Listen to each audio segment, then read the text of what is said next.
Watu wengi wanaopoteza hela kwenye cryptocurrency ni kwa sababu hawajajua thamani ya elimu. Na hili nalisema baada ya kukutana na watu wengi ambao wamepoteza hela. Na wengi wao the story is the same, kwamba waliambiwa kuna product ambayo inaweza kutengeneza pesa nzuri, iwe trading, iwe holding, iwe staking. Lakini wao binafsi hawakuwa na uelewa wa kitu gani ambacho wanafanya. Waliamini maneno ya watu, waliamini testimonials za watu, na ndicho kitu ambacho kilipelekea wao kupoteza pesa.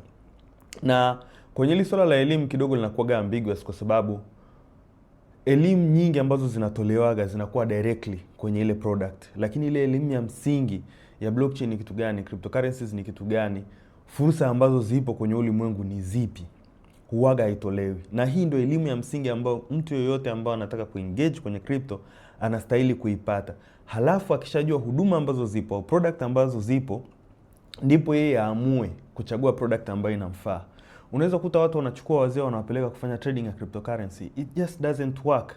For the majority ya wazee kufanya trading inakuwa ni changamoto. Bora ungemshauri afanye holding au afanye hata staking, kidogo ingemsaidia kupata matokeo mazuri. Kwa hiyo kwenye hili swala la elimu usije ukalipuuzia.